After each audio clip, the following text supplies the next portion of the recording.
Hola a todos, soy Pia Gomolán, estudiante de medicina de cuarto año y hoy vamos a hablar de insuficiencia coronaria. Acá podemos ver las preguntas a responder durante la presentación. En primer lugar, es muy importante hablar de algunos conceptos generales de la insuficiencia coronaria, y uno de ellos es la definición. La insuficiencia coronaria se define como la incapacidad de la circulación coronaria para adaptarse al aumento de demanda de oxígeno del miocardio, de manera que hay un flujo coronario insuficiente para cubrir los requerimientos de los miocardiocitos. En cuanto a la fisiopatología, hay un déficit de oxígeno en el tejido miocárdico, ya sea porque hay un aumento de demanda de oxígeno o porque hay una limitación en el suministro de este, por un flujo coronario reducido. Así se genera un daño celular progresivo del miocardio. En cuanto a las manifestaciones asociadas al daño miocárdico, encuentro dos tipos de alteraciones detectables. Por un lado, los cambios electrocardiográficos, que me pueden sugerir isquemia o necrosis, y por otro, la elevación de marcadores de daño miocárdico en sangre periférica, por ejemplo, con la elevación de las troponinas. En cuanto a la correlación clínica, la insuficiencia coronaria se correlaciona con el hallazgo de un síndrome anginoso, con un dolor torácico característico, el cual me habla de una perfusión miocárdica deficitaria y que me orienta al diagnóstico de una isquemia o un infarto. Así, para concluir, podríamos decir que la insuficiencia coronaria es la incapacidad de la circulación coronaria para aumentar el flujo sanguíneo hacia el miocardio de acuerdo a sus requerimientos metabólicos, ya sea por obstrucción macrovascular, disfunción microvascular o incluso ambas. Acá podemos ver la primera pregunta, que es de un paciente de 58 años, hipertenso y fumador, el cual acude a urgencias por dolor torácico opresivo, que aparece al realizar actividad física intensa y sea del reposo. No presenta alteraciones en el electrocardiograma basal ni elevación de enzimas cardíacas, por ende se sospecha una angina estable. En base a este caso clínico, nos preguntan cuál de las siguientes afirmaciones sobre la circulación coronaria es correcta en relación a este caso. A. La perfusión del subendocardio ocurre predominantemente durante la sístole ventricular. B. El corazón en condiciones basales tiene una baja extracción de oxígeno, por lo que puede aumentarla ante mayor demanda. C. Las arteriolas coronarias regulan el flujo sanguíneo en respuesta a señales metabólicas locales. D. La circulación coronaria aumenta su flujo principalmente por aumento de la presión de perfusión sistólica. Y E. La irrigación miocárdica ocurre de forma homogénea desde el endocardio hacia el epicardio. Entonces, en base a esta pregunta, vamos a tratar de hablar algunos antecedentes para ir respondiéndola. Hablemos primero que todo de las características de la circulación coronaria, hablando así del aporte y consumo de oxígeno en el corazón. Podemos ver acá que el aporte de oxígeno depende de dos factores principalmente. Uno es el flujo sanguíneo coronario y el otro es el contenido de oxígeno en la sangre. Y este contenido de oxígeno en la sangre depende de esta fórmula propiamente tal. Así podríamos concluir que la mayor parte del oxígeno viaja unido a la hemoglobina y solamente una pequeña parte va disuelta. También podemos decir que en reposo el corazón ya extrae de un 70 a 80% del oxígeno disponible, lo que significa que no tiene margen para extraer más si la demanda aumenta. Entonces, ¿cómo básicamente el corazón va a compensar cuando se necesita más oxígeno, por ejemplo en condiciones cuando estamos haciendo ejercicio? Finalmente acá no le queda más finalmente que aumentar el flujo coronario, debido a que es la única vía efectiva para cubrir la demanda extra. Todo esto tiene sentido si recordamos que el miocardio funciona como un sincicio, que se contrae como una unidad, y cada contracción requiere ATP, tanto para formar como para liberar los puentes actina-miosina, y el calcio, tanto intracelular como el del retículo sarcoplásmico, regulará todo este proceso. Así podríamos decir entonces que el corazón vive al límite en términos de oxígeno y la única forma de adaptarse a la demanda es aumentando el flujo, y si algo impide esto, finalmente se genera isquemia. Hablando ahora de la estimulación adrenérgica y el efecto sobre el miocardio, tendré que las catecolaminas como la adrenalina y la noradrenalina actúan sobre los receptores beta-adrenérgicos. Y estos receptores se encuentran acoplados a proteína G, y al activarse entonces estos, estimulan a la adenilciclasa y aumentan los niveles de AMP cíclico. Y esto va a activar a la vía de la proteinquinasa A, que finalmente esta activación de la proteinquinasa A va a fosforilar a los canales de calcio y van a favorecer la entrada de calcio desde el extracelular, modificando así el voltaje del retículo sarcoplásmico, favoreciendo la liberación de más calcio. Finalmente, esto genera que haya un aumento de calcio citosólico y este se puede unir a la troponina C y se genera mayor contracción. Entonces, si yo encuentro más calcio citosólicamente, hay mayor formación de puentes actina-miosinas activos y esto estimula entonces la hidrólisis del ATP en la cabeza de la miosina, generando entonces una contracción más rápida y potente. Como resultado, se genera un aumento de la velocidad de la contracción, un aumento de la fuerza máxima de contracción con un inotropismo positivo y un aumento de la velocidad de relajación por mayor recaptación de calcio por vía de la bomba cerca. Finalmente, todo esto genera un aumento del consumo de ATP y de oxígeno. Por lo tanto, debido a esta activación simpática, el corazón va a trabajar más y va a requerir más oxígeno. Las troponinas son marcadores de daño miocárdico. Las troponinas son proteínas reguladoras del sarcómero y su presencia en sangre periférica indica un daño miocárdico, por ejemplo cuando ha ocurrido una isquemia o un infarto. Cuando las nuevas técnicas de laboratorio me permiten detectar niveles muy bajos de troponina y diagnosticar incluso daño miocárdico mínimo o precoz, y son esenciales el hallazgo de las troponinas para el diagnóstico de síndromes coronarios agudos. Hablando ahora de la anatomía funcional de la circulación coronaria, las arterias coronarias se distribuyen principalmente en la superficie del corazón, es decir, en el epicardio, y desde ahí penetran hacia el miocardio profundo hasta el endocardio. Hay una predominante irrigación hacia el ventrículo izquierdo, ya que finalmente esta es la cavidad que tiene una mayor masa muscular y mayor requerimiento metabólico. En cuanto a la micro y macro circulación coronaria, tendré los vasos epicárdicos, cuya función principal es la conducción del flujo sanguíneo. También encuentro las prearteriolas y las arteriolas propiamente tal, que son reguladoras del flujo mediante la vasodilatación y la vasoconstricción. También encuentro los capilares, que llevan a cabo el intercambio celular de nutrientes, oxígeno y desechos. Lo importante acá es que el territorio arteriolar representa un 60% del sistema coronario y es el principal regulador de la resistencia vascular local. En cuanto a la regulación del flujo coronario, las arteriolas responden a cambios de presión y de flujo, a factores metabólicos locales como lo es adenosina, un pH bajo y un aumento de potasio, lo cual induce cambios en el tono de la musculatura lisa, afectando el radio del vaso y su resistencia. Y finalmente, como la distribución del flujo durante el ciclo cardíaco, la perfusión coronaria ocurre principalmente durante la diástole, y el subendocardio corresponde al último en perfundirse, que ocurrirá al final de la diástole, y va a ser el primero en sufrir una compresión durante la sístole. Y este subendocardio tiene una mayor demanda de oxígeno y menor capacidad de vasodilatación. Por estas razones, el subendocardio es el más vulnerable a la isquemia.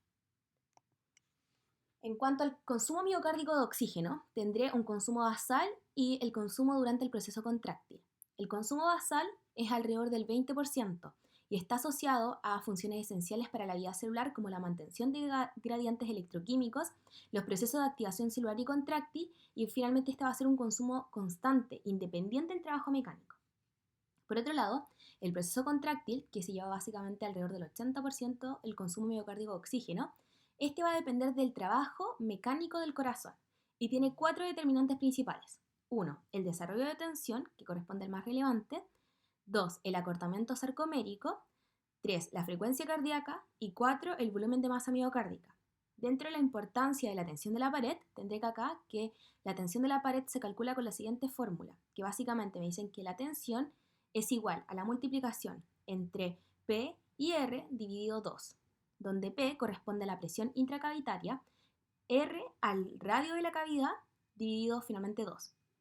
Un aumento de la presión o del radio lleva a un aumento entonces de la tensión y un aumento del requerimiento de oxígeno. Por ejemplo, si yo tengo una sobrecarga de presión o volumen, el corazón consume más oxígeno solo para vencer la tensión mecánica impuesta. Así podríamos decir entonces que el consumo de oxígeno en el miocardio está dominado por la actividad contráctil y la tensión de la pared ventricular es el principal determinante del aumento de este consumo. Acá puedo ver el equilibrio demanda-oferta miocárdica de oxígeno y cuáles son las situaciones que pueden aumentar la oferta coronaria de oxígeno y cuáles son las que pueden aumentar la demanda. ¿Qué puede aumentar la oferta coronaria de oxígeno? La duración de la diástole, la presión de perfusión coronaria, la resistencia vascular coronaria. ¿Y cuáles son los que aumentan la demanda miocárdica de oxígeno? La frecuencia cardíaca, un acortamiento de los sarcómeros con el inotropismo, la tensión de la pared ventricular como acabamos de ver, y masa o volumen miocárdico. Así, este desequilibrio entre demanda y oferta miocárdica de oxígeno va a desarrollar una cardiopatía isquémica. Entonces, en base a eso, vamos a tratar ahora de responder la pregunta 1. En la alternativa A nos decían que la perfusión del subendocardio ocurre predominantemente durante la sístole y, como bien vimos, ocurre durante la diástole. En la alternativa B nos decían que el corazón en condiciones basales tiene una baja extracción de oxígeno, por lo que puede aumentarla ante mayor demanda. Y eso no es correcto debido a que el corazón tiene una alta extracción de oxígeno, alrededor de un 70-80%, por lo que un aumento del flujo coronario es clave ante una mayor demanda. Porque ya de por sí el corazón extrae mucho oxígeno, por ende la única forma de tratar de compensar el aumento de la demanda es aumentando el flujo. La alternativa C corresponde a la correcta, que es las arteriolas coronarias regulan el flujo sanguíneo en respuesta a señales metabólicas locales. La alternativa D, que era la circulación coronaria, aumenta su flujo principalmente por aumento de la presión de perfusión sistólica, es incorrecta porque la regulación del flujo coronario no depende solo de la presión sistólica, sino que también de mecanismos autorreguladores locales. Y la E, que era la irrigación miocárdica, ocurre de forma homogénea desde el endocardio hacia el epicardio, tendría que no es verdad porque el flujo va del epicardio hacia el endocardio. Es al revés. La siguiente pregunta es de un paciente de 64 años con antecedentes de hipertensión arterial crónica mal controlada, el cual consulta por cansancio con esfuerzo que ahora hasta para ducharse. Al examen físico está taquicárdico, bien perfundido, con un llene capilar menor a 2 segundos y el interrogatorio dirigido al paciente refiere haber sufrido 2 infartos por mucha grasa en vasos de su corazón. En el ecocardiograma se observa un engrosamiento importante de la pared y dilatación de la cavidad del ventrículo izquierdo. Respecto a este paciente, ¿qué factor no aporta a mayor consumo miocárdico de oxígeno? A. La taquicardia. B. Una posible aterosclerosis. C. Engrosamiento de la pared ventricular. Y D. Dilatación de la cavidad ventricular. La respuesta a esta pregunta corresponde a la B, que esta no aporta un mayor consumo miocárdico. Si volvemos acá, aquí vemos las situaciones que aumentan la demanda miocárdica de oxígeno y podemos ver que estaban presentes todas estas, excepto la aterosclerosis. La taquicardia sí aporta un mayor consumo miocárdico, el engrosamiento de la pared ventricular, una mayor masa del ventrículo también, y también la dilatación de la cavidad ventricular. Por ende, la B corresponde a la única alternativa la cual no aporta a un mayor consumo miocárdico de oxígeno. Acá podemos ver la siguiente pregunta, que es de un paciente de 52 años con antecedentes de diabetes mellitus tipo 2 e hipertensión arterial mal controlada, el cual consulta por dolor de pecho recurrente asociado al esfuerzo, que ahora está presente al caminar una cuadra, pero que cede con el reposo. Se sospecha así una angina de pecho estable, se pide un ecocardiograma y se deriva a cardiología para continuar con estudio y manejo. Al ecocardiograma se observa un corazón aumentado de tamaño a expensas de una hipertrofia ventricular izquierda. Respecto a este paciente, ¿qué se puede decir de su reserva coronaria? A. Estaría disminuida solo por una disminución de la presión de perfusión. B. Estaría disminuida por aumento del flujo sanguíneo coronario autorregulado y disminución de la presión de perfusión. Estaría disminuida por menor capacidad de vasodilatación máxima y disminución de la presión de perfusión. Y D. Estaría disminuida por aumento del flujo sanguíneo coronario autorregulado, disminución de la presión de perfusión y por menor capacidad de vasodilatación máxima. Para responder esta pregunta es muy importante recordar el concepto de reserva coronaria. La reserva coronaria, su definición práctica corresponde a la diferencia de flujo existente a presión de perfusión dada entre el flujo sanguíneo coronario basal autorregulado y el flujo sanguíneo coronario máximo teórico, que corresponde a la vasodilatación máxima. El concepto de reserva coronaria tiene relación con el equilibrio que debiese existir entre el aporte y demanda de oxígeno a nivel del corazón. Para el corazón es muy importante que ocurra una adaptación rápida al aporte de oxígeno de acuerdo a la demanda. Así podemos encontrar que la circulación coronaria se caracteriza por tener un flujo basal autorregulado que se mantiene constante dentro de este rango de presión, entre 50 y 120 milímetros de mercurio, y que se va a adaptar de acuerdo al requerimiento. En este gráfico puedo ver cómo el flujo coronario varía en función a la presión de perfusión. En el eje X me habla de la presión de perfusión coronaria y en el Y del flujo coronario. Y acá puedo ver la zona de autorregulación que va dentro de este rango. Esta zona de autorregulación es posible a partir de ciertos mecanismos de autorregulación vascular. Por ejemplo, que haya vasodilatación cuando baja la presión y vasoconstricción cuando la presión sube, con el objetivo así de mantener un flujo estable y evitar la isquemia o la sobreperfusión. También acá puedo ver unas líneas punteadas donde encuentro la máxima vasodilatación y la máxima vasoconstricción. Entonces aquí también podemos ver en el concepto de reserva coronaria que corresponde a la capacidad del lecho coronario para aumentar el flujo ante una mayor demanda de oxígeno. La aplicación clínica de la reserva coronaria es que se requiere una reserva coronaria adecuada, sobre todo cuando tengo situaciones de estrés, por ejemplo cuando estamos haciendo ejercicio. En patologías como una estenosis coronaria o una disfunción microvascular, esta reserva coronaria está reducida, lo cual limita la respuesta al aumento de la demanda. Acá puedo ver un poco más de lo mismo, que corresponde La reserva coronaria a la capacidad de vasodilatación arteriolar coronaria para adaptar el flujo coronario a la demanda de oxígeno del miocardio y está en función de la dilatación máxima arteriolar, la presión de perfusión y el flujo autorregulado basal. Ahora vamos a hablar de cómo se encuentra la reserva coronaria en situaciones de estrés, por ejemplo, durante el ejercicio. Durante el ejercicio, especialmente en los atletas, el gasto cardíaco puede aumentar de 4 a 5 veces respecto al reposo. Esto implica entonces una mayor exigencia de oxígeno por parte del miocardio. Lo importante de esto es que el corazón ya de por sí, como bien dijimos, extrae cerca del 80% del oxígeno en reposo, por lo tanto no puede extraer mucho más de lo que encuentro. Entonces, ¿qué puedo hacer? Aumentar el flujo sanguíneo coronario a través de ciertos mecanismos de autorregulación vascular.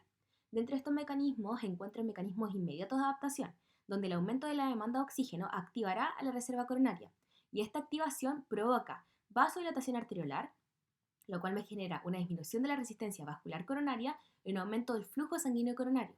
También encuentro la adenosina, que es el principal mediador metabólico. La adenosina se libera ante la hipoxia o ante también el alto consumo de ATP. Se reduce también el calcio intracelular en el músculo liso, provocando así la vasodilatación. Finalmente, la adenosina se elimina rápidamente, lo cual me permite un ajuste dinámico del flujo. Dentro de los factores reguladores del flujo coronario encuentro algunos factores como los neurohumorales, que son las influencias reguladoras que puedo ver acá. Dentro de esto encuentro el sistema nervioso autónomo, el simpático y el parasimpático, los cuales ajustan el tono vascular de forma general. También encuentro factores metabólicos locales, donde típicamente se asocian a la adenosina, a los valores de pH, también los niveles de la calemia y también los nucleótidos. Y también aquí podemos hablar nuevamente de la adenosina, que es el principal mediador metabólico. También podemos hablar de los factores paracrinos, que de allí hablamos del óxido nítrico. El óxido nítrico es producido por el endotelio en respuesta al shear stress. Estimula así la vasodilatación y va a mejorar el flujo, y también va a ser regulado por señales endocrinas y también paracrinas. Finalmente encontramos la respuesta miogénica a la distensión. Por ende va a ser sensible esta respuesta miogénica a los cambios de distensión vascular y permite así un ajuste fino del flujo coronario.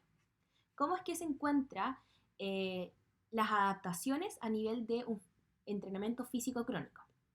Acá puedo encontrar algunas adaptaciones estructurales y también funcionales. Dentro de las adaptaciones estructurales hay un aumento de las arteriolas y hay un aumento de la densidad capilar en el miocardio. Dentro de las funcionales hay una respuesta vasodilatadora más rápida y eficaz y mejora la eficiencia de la perfusión miocárdica. Así podríamos decir que el ajuste del flujo coronario durante el ejercicio es esencial y la adenosina corresponde al principal mediador metabólico de esta adaptación. Su acción rápida y regulada permite finalmente que se mantenga el equilibrio entre la demanda y aporte de oxígeno al corazón y no se generen situaciones, por ejemplo, de isquemia. Acá puedo ver una serie de situaciones que pueden generar una disminución de la reserva coronaria, y dentro de ellas encuentro el impedimento de la elevación de presión de perfusión, el ascenso de la curva de flujo autorregulado, la disminución de la capacidad de vasodilatación máxima y también mayor PIM en el subendocardio que limita la vasodilatación máxima. Y todas estas situaciones van a generar una disminución de la reserva coronaria. Acá lo podemos ejemplificar de cómo se encuentra una reserva coronaria disminuida principalmente en dos situaciones y cómo lo podemos ver ejemplificado en el ejercicio físico. Como bien dijimos, durante el ejercicio o situaciones de estrés, el corazón aumenta su actividad, requiriendo más oxígeno. Para compensar, se activa la reserva coronaria que corresponde a la capacidad de aumentar el flujo sanguíneo coronario. En individuos sanos siempre queda un margen de reserva disponible, mientras que en corazones comprometidos la reserva coronaria está reducida o se va a agotar rápidamente, incluso en reposo. Dentro de estas situaciones que pueden generar una reducción de la reserva coronaria desde el inicio, incluso en el reposo, encuentra la hipertrofia ventricular izquierda, que es como resultado de una hipertensión arterial crónica o una estenosis aórtica. En la hipertrofia ventricular izquierda encuentra un aumento de la masa ventricular y por ende un aumento del consumo de oxígeno. Asimismo, hay un aumento de la tensión parietal y el acortamiento del espesor de la pared van a dificultar la perfusión. Otras situaciones que pueden reducir la reserva coronaria desde el inicio es la taquicardia crónica y el aumento del radio o la presión intracavitaria, que también aumentan el consumo de oxígeno en reposo. Esto va a hacer que finalmente la reserva coronaria ya en condiciones basales ya esté agotada. Dentro de esto entonces podríamos decir situaciones que pueden disminuir la reserva coronaria, y aquí encuentro la estenosis aórtica, que se asocia a un impedimento de la elevación de la presión de perfusión. También la hipertrofia ventricular izquierda, como acabamos de mencionar, hay un aumento de demanda de oxígeno por el miocardio por este aumento de la masa. donde se asocia al desarrollo de tensión de la pared ventricular y un acortamiento de la pared ventricular. Y esto se asocia, dentro de lo que hemos mencionado anteriormente, al segundo punto, a un ascenso de la curva de flujo autorregulado. Acá, la regulación local de flujo coronario en función de la demanda de oxígeno miocárdico, basado en la vasoconstricción o vasodilatación arteriolar, mediada por la producción o disminución de los metabolitos locales y entre ellos la adenosina. También otras situaciones que se pueden asociar a esto corresponden la hipertensión arterial crónica, la dislipidemia mixta y el tabaquismo. La hipertensión arterial crónica, la dislipidemia mixta y el tabaquismo se asocian a la disminución de la capacidad de vasodilatación máxima. Como puedo ver acá esta flecha que me habla de que la hipertensión arterial crónica me puede generar este estado de hipertrofia ventricular izquierda y también asociarse de manera indirecta a este ascenso de la curva de flujo autorregulado. Dentro de la hipertensión arterial crónica se asocia una hipertrofia de la musculatura lisa arteriolar y entonces una alteración de tipo estructural. La dislipidemia mixta y el tabaquismo se asocian a una disfunción endotelial, las cuales culminan entonces con la disminución de la capacidad de vasodilatación máxima. Entonces, recordando la pregunta que acabamos de hacer, ¿cómo se va a encontrar la reserva coronaria en el paciente? Acá va a estar disminuida por un aumento del flujo sanguíneo coronario autorregulado, disminución de la presión de perfusión y por menor capacidad de vasodilatación máxima. Acá puedo ver otra pregunta, que es de un hombre de 58 años, fumador crónico, hipertenso y con dislipidemia, que consulta por un dolor torácico opresivo desencadenado por el ejercicio y que cede con el reposo. Se sospecha así una angina estable. ¿Cuál de las siguientes afirmaciones describe de mejor manera un mecanismo fisiopatológico en el desarrollo de una placa ateromatosa en este paciente? A. La migración de las células musculares lisas a la capa media del vaso determina el inicio de la ateromatosis.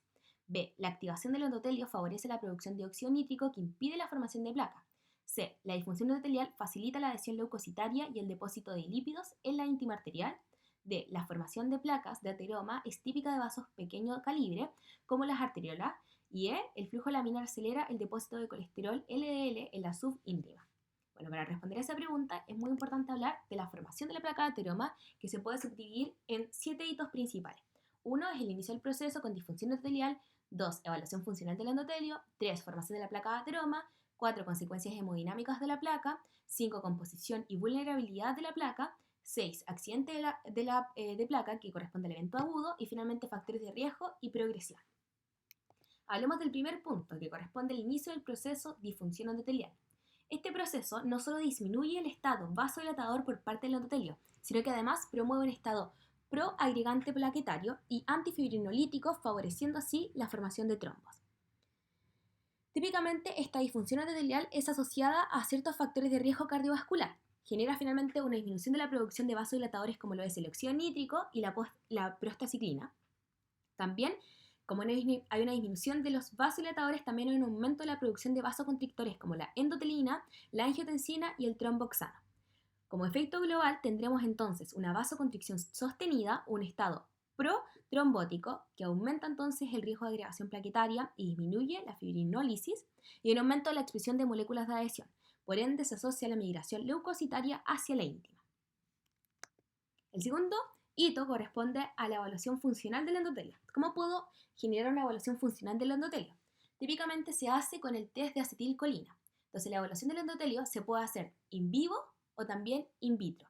Y el método común para evaluar el endotelio es con la administración de la acetilcolina, que se va a administrar en diferentes concentraciones. Se observa así un efecto relajador sobre la musculatura vascular, que esto ocurre incluso si la vasculatura fue previamente contraída con un agente vasoconstrictor como lo puede ser la norepinefrina. Lo importante es que este efecto no se observa si el endotelio está dañado. En estos casos entonces puede incluso aumentar la contracción. También encuentro la evaluación in vivo, que la podemos hacer en sujetos con endotelio sano. Acá la administración de acetilcolina produce un aumento del flujo sanguíneo. En los sujetos que tienen factores de riesgo cardiovascular, como por ejemplo hipertensión, diabetes y tabaquismo, se evidencia disfunción endotelial y la respuesta a acetilcolina va a ser menor o incluso puede haber una contracción con disminución del flujo basal. Entonces, en vasos sanos se genera la liberación de óxido nítrico con vasodilatación a la acetilcolina, mientras que en individuos con un endotelio dañado se genera vasoconstricción por acción directa sobre el músculo liso. En tercer lugar, tenemos la formación de la placa de ateroma. La localización preferente de la formación de la placa de ateroma es en grandes y medianas arterias, como la aorta o las coronarias. especialmente en las bifurcaciones por un flujo turbulento. Dentro de las etapas claves para la formación de la placa de ateroma, en primer lugar encuentro la adhesión y la migración de monocitos, donde estos monocitos se van a diferenciar a macrófagos. También, en segundo lugar, la fagocitosis de LDL oxidasas con la formación de células espumosas. En tercer lugar, la proliferación de células musculares lisas en la íntima. Cuarto lugar, la formación de matriz extracelular más colágeno. En quinto lugar, el engrosamiento de la íntima con una estenosis progresiva. Entonces acá puedo ver la formación de la placa. En la placa de ateroma encuentro que hay cambios por disfunción endotelial. La disfunción endotelial promueve la vasoconstricción, adhesión y agregación plaquetaria. También encuentro un desequilibrio entre el activador de plasminógeno, que corresponde a este, y el inhibidor del activador de plasminógeno, que corresponde a este otro, lo cual favorece a la trombosis. También encuentro inflamación y migración celular, donde aumenta la expresión de moléculas de adhesión asociada a una atracción y retención de leucocitos, especialmente los monocitos. También encuentro la migración de monocitos por diapédesis hacia la íntima, donde estos se van a transformar a ese nivel en macrófagos y va a estar el inicio de la formación de la placa aterosclerótica. En cuanto a la formación y progresión de la placa de ateroma, encontraré que habrá una acumulación de lípidos en la íntima, va a haber un engrosamiento de la pared vascular que va a afectar a la perfusión distal, y como bien dijimos, ocurre principalmente en las arterias grandes y medianas. En cuanto a los efectos hemodinámicos de la estenosis, tendré que la placa avanza y va a protuir hacia el lumen, generando entonces esta estenosis. Entonces la placa avanza y protuye hacia el lumen. El flujo laminar se acelera al pasar por la estenosis y se vuelve turbulento al salir, donde se asocia una pérdida de energía y una caída de presión de la perfusión distal. En cuanto a los cambios estructurales y celulares en el sitio distal a la estenosis, encuentro un flujo lento y turbulento y un bajo shear stress. También encuentro una mayor adhesión plaquetaria e inflamación local, la liberación de enzimas que degradan la matriz extracelular, la migración y proliferación de células musculares lisas desde la media a la íntima, también fagocitosis de LLL por macrófagos donde se van a transformar en células espumosas y la acumulación de estas finalmente con el crecimiento y la progresión de la placa. Acá puedo ver una serie de la progresión de la aterosclerosis desde una lesión tipo 1 a una lesión tipo 6. La lesión tipo 1 o inicial, tipo 2, estrías grasas, tipo 3, intermedias, tipo 4, ateroma, tipo 5, fibroateroma y tipo 6, que es complicada. Podemos decir de esta manera que voy progresando desde etapas tempranas, tardías, hasta la final. En las etapas tempranas hay un crecimiento por acumulación de lípidos. En las etapas tardías hay un engrosamiento por músculo liso y colágeno. Y en la etapa final ya hay un riesgo de trombosis aumentado. En cuanto a las consecuencias hemodinámicas de la placa, podríamos decir que todo lo anterior que podemos ver acá favorece el crecimiento de la placa y la remodelación patológica. Entonces, la progresión de la placa se asocia al estrechamiento del lumen, como podemos visualizar acá, debido a un aumento de la velocidad de flujo en la zona estenótica y hay una disminución de la presión de perfusión distal por la pérdida de energía que podemos encontrar. Y hay un aumento del flujo turbulento a distal, lo cual favorece a la agregación plaquetaria, a la infiltración de monocitos y a la liberación de enzimas que degradan la matriz, como ya habíamos mencionado anteriormente. En quinto lugar encontramos la composición y la vulnerabilidad de la placa. Una placa madura está compuesta por una cápsula gruesa y un contenido lipídico estable, mientras que una placa vulnerable está formada por una cápsula que es delgada, a comparación de la placa madura, está formada por un núcleo lipídico amplio y un infiltrado inflamatorio. La placa es vulnerable propiamente tal, pues es más propensa a ruptura por tracción o alzas de presión. En sexto lugar encuentro el accidente de placa que genera finalmente un evento agudo, con un síndrome coronario agudo, ya sea una angina inestable o un infarto. En esta imagen podemos ver entonces cómo solamente el 11% de los infartos o eventos isquémicos ocurren por una ruptura de placa fatal sin antecedentes conocidos. Es el menor de los casos. Estos eventos suelen ser agudos, inesperados, con un desenlace grave desde la primera manifestación. Sin embargo, la mayoría de los casos, el 89% de los casos, se encuentra acá, donde la placa progresa silenciosamente y ocurren múltiples rupturas subclínicas de la placa, donde cada episodio deja una cicatriz con mayor fibrosis y por ende mayor calcificación. Esto causa una estenosis crítica del vaso con el tiempo y finalmente se va a desencadenar este evento clínico, ya sea un infarto, una isquemia o una angina inestable. Así podemos decir que a partir de esta ruptura de la cápsula, que ya de por sí en el caso de la placa vulnerable era una cápsula delgada, donde hay una exposición del núcleo lipídico, hay una activación plaquetaria y finalmente trombosis. Así podríamos decir que la aterosclerosis es un proceso dinámico y repetitivo que muchas veces evoluciona sin síntomas ya hasta fases avanzadas. Acá podemos ver los factores de riesgo y progresión, son subdivididos en los factores de riesgo no modificables y los modificables. Dentro de los factores de riesgo no modificables encuentro la edad avanzada.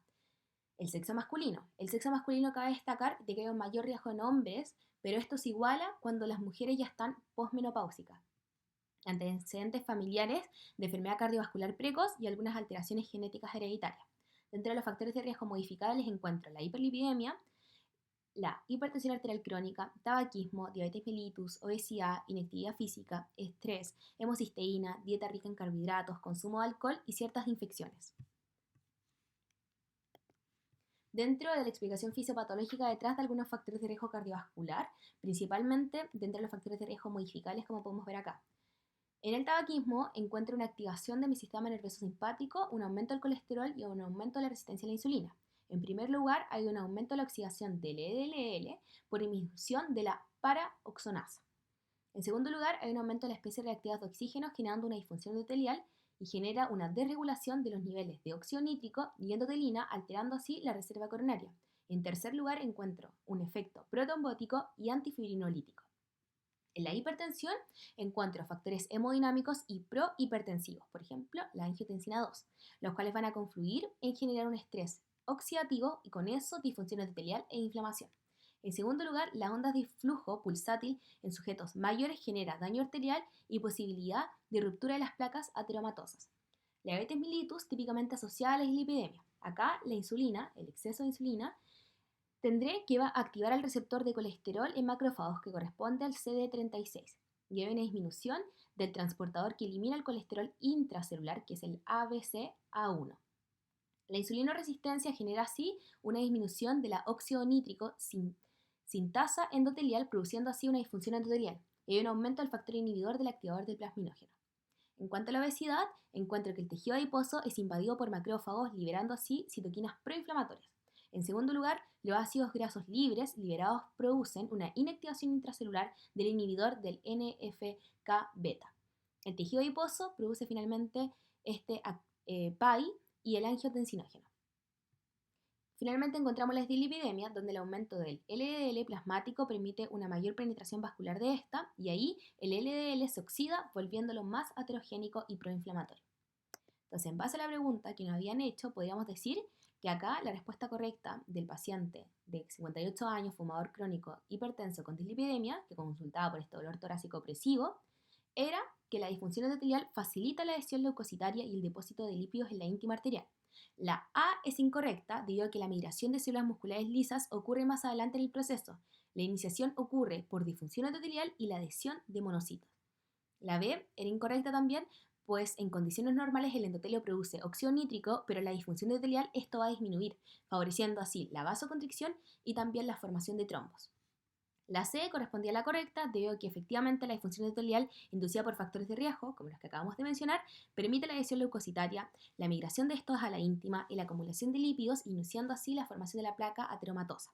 La D era incorrecta debido a que la ateromatosis se genera principalmente en grandes y medianas arterias, no en los microvasos.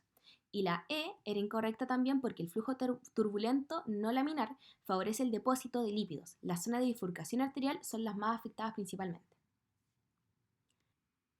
Finalmente, para terminar, vamos a hablar de la siguiente pregunta. Es de un paciente que acude a urgencias con dolor torácico opresivo de 45 minutos de duración. El electrocardiograma muestra elevación del segmento ST en las derivaciones B2 a B4. Respecto al mecanismo fisiopatológico que explica este hallazgo, señala la alternativa correcta. A. Durante el segmento ST existe una corriente activa dirigida hacia el electrodo, lo cual eleva el voltaje.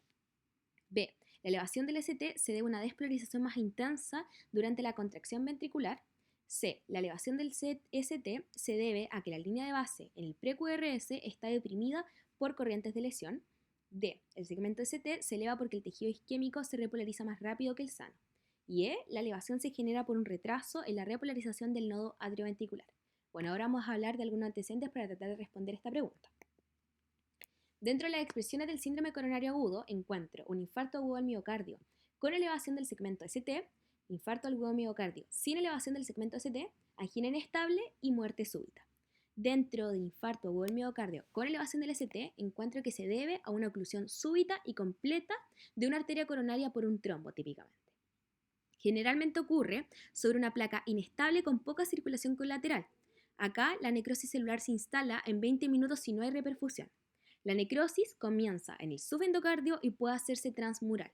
Se evidencia la elevación de enzimas cardíacas y de las troponinas, que se usan como biomarcadores diagnósticos y para estimar el tamaño del infarto. Por otro lado, encuentro el infarto agudo del miocardio sin elevación del segmento ST. Acá la oclusión es incompleta o se instala más lentamente y puede haber focos de necrosis subendocárdica. Aquí se detectan los biomarcadores, pero no hay una elevación del segmento ST. En cuanto a la angina inestable, no hay necrosis, por lo tanto no se elevan las enzimas cardíacas. Puede haber síntomas similares al infarto, pero sin biomarcadores positivos. Actualmente, como encuentro una mayor sensibilidad a la estroponina, la mayoría de estos se terminan reclasificándose como un infarto agudo del miocardio sin elevación del segmento ST. Finalmente encuentro la muerte súbita, cuya causa más frecuente es la fibrilación ventricular. Puede ser incluso la primera manifestación de cardiopatía isquémica, especialmente en pacientes con enfermedad coronaria severa no diagnosticada. Ahora puedo ver cómo se ve un electrocardiograma normal y cómo se ve un electrocardiograma con infarto agudo de miocardio con elevación del segmento ST.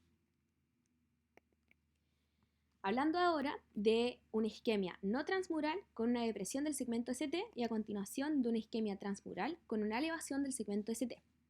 Podemos ver acá 4 fases: la fase de reposo o pre-QRS, la fase de despolarización con el QRS, el segmento ST y la fase de post-repolarización. Entonces, durante el reposo ventricular antes del QRS, el subendocardio isquémico permanece despolarizado en un estado anormal.